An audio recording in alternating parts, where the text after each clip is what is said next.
186. His highest ever individual test score against Australia. Oh, yeah. India You're wearing lead. Australian colors, by the way. No, this is green, please. Yeah, This is green. your End. interpretations of green and yellows just confuse me all the time. End. It's green. Okay. So not Cameroon green, it is simple lime green. So Australia will have 8 overs to bat today.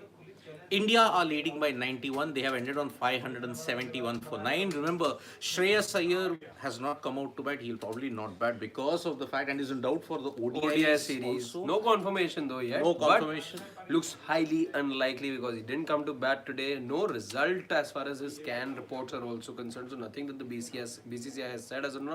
Of course, you could say that had Shreyas Iyer been fit, you could have been looking at a much bigger lead and perhaps those runs could have also been scored at a much better rate. But all things set aside, India do have a 91 run lead. 91 run lead, and obviously in this session... First things first, handy lead or not? Yes, it is a handy. You could have expected 20 runs more, 20 to 25 runs And more. what they have come?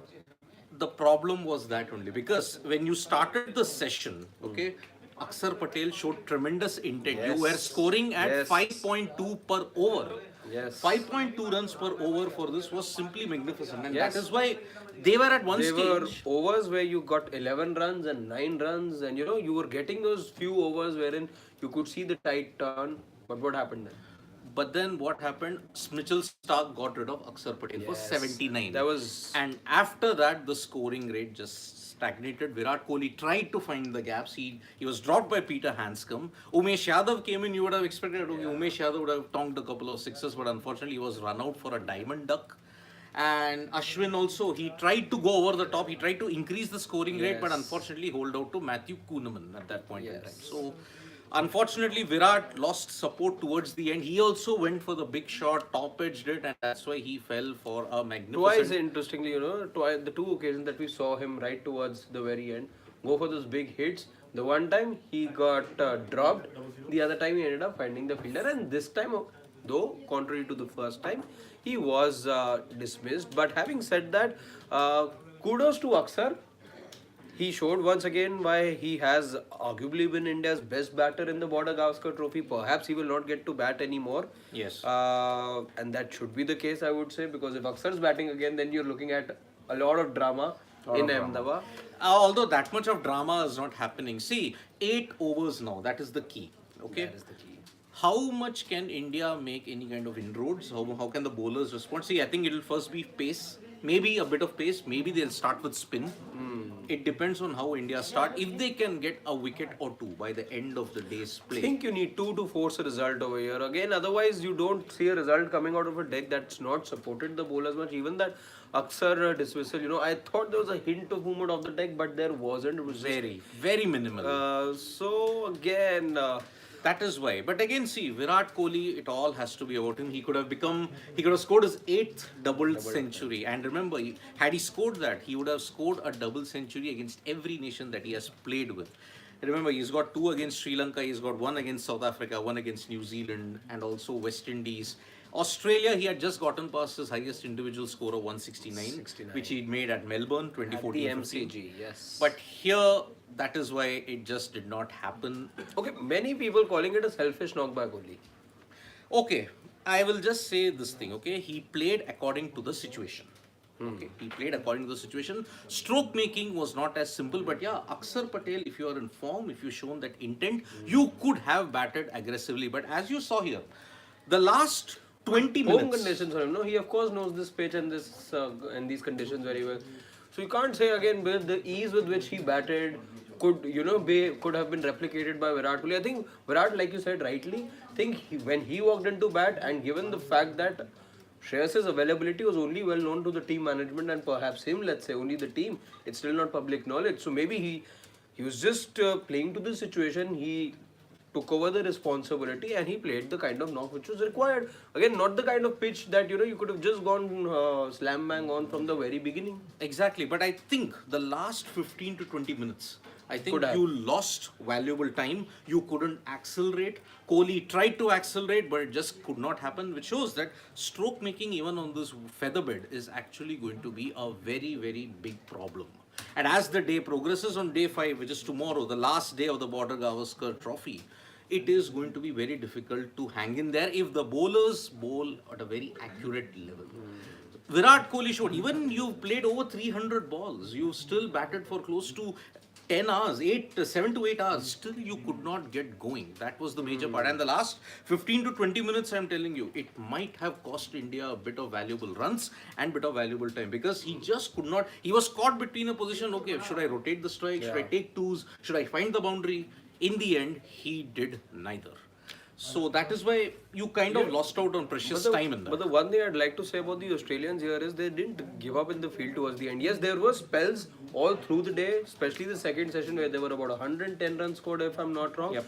You know, you saw the match, Australia, you know, the body language was more like the team had forfeited. But then what you saw right towards the end in the third session, with that direct hit, with that, you know, diving effort as well, and that catch of Virat Kohli under pressure being taken, I was just happy to see Australia put some sort of heart in the field, something that was missing, let's say, and they realized this is their moment, and which is why you had these flurry of wickets. After Aksar, Ashwin was quick to depart, then they knew they were in the game. Umesh, that is the thing. Umesh The as well, Umesh yes. run out probably dented India's chance of at least getting to 120 or 130 lead in double quick time, because Umesh would have tonked the sixes. He could have at least ensured Virat Kohli was there. Kohli would have then gotten confidence and gone on to his double ton.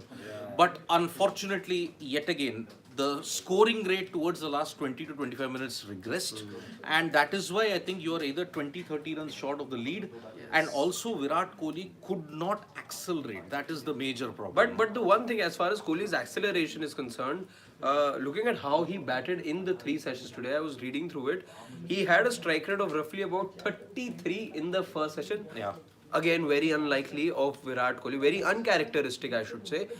The second session, it improved to about a 60 odd. Yes. And then in the third, in the first few minutes, we saw him operate at a strike rate of 80. So there was gradual progression in his strike rate. Yes, one can argue, and you're entitled to your opinion. I don't think Virat Kohli was overly cautious or was overly defensive, let's say. Yes, 33 strike rate when you have a look at it. Yes, of course. But having said that, looking at the situation that India were in, you needed a big total. You needed to first get to the 480 mark, and it was, and you were a batsman short. Let's not forget. Absolutely. So it was just mindful batting, if you ask me. Yeah. See, also Australia, looking at the bowlers, the fielders tried to put in there, but the bowlers were listless and absolutely deflated. Nathan Lyon bowling 65 overs. The first time ever he's bowled so many overs in India. Even in that Ranchi featherbed of 2017, he bowled 47 overs. Here, Todd Murphy in particular, they combined to bowl 111 overs out of the 178. Massive workload for him. So that is why, see, the clear situation is 91 runs India are ahead. Now the chances of an India loss are all but eliminated. That's not happening. All but eliminated. India's loss is all but eliminated. And okay, there is a question, are you seeing a win from here, Akash Bharata? See, I had said, if India can get a lead of 100 to 120, get Australia into bat by today, hopefully, which has happened, if they can get those early inroads, tomorrow, under pressure, this Australian team in the past has also collapsed on roads in India. That psychological dilemma, it can happen yet again. So, India can win, and I'm just saying the loss factor for India has been eliminated by this particular lead that they have. It is either a draw or an Australia, I will say an India win. It's a draw or an India win here. Yeah, It's of not course, an that's Australia win for sure. No. It can't be an Australia win anymore. But I'd still say, if I were to place my money, I'd place it on a draw. Yeah, but then very surprising thing. Travis Head has come out, but it's actually Matthew Kuhneman who's come out to open with him. Strange. Yeah, he's injured. So Usman Khwaja, yes, he was getting some treatment on his knee when he tried to take that catch of Akshar Patel.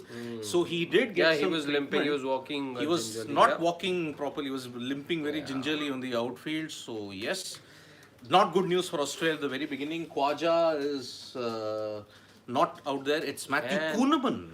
It is Ravi Ashwin who's Ravi bowling. Ashwin. Yep. Who's bowling. Short legs, silly point, 2 slips. The pressure is right on Australia. They have a very tricky 17 minutes of play to survive. Can they do it? let's see. We'll be joining you back for the Stumps update, folks. Tap that bell icon so when we go live, and don't forget to subscribe to our Facebook, YouTube, Instagram, Twitter channels also. Thank you. Bye bye.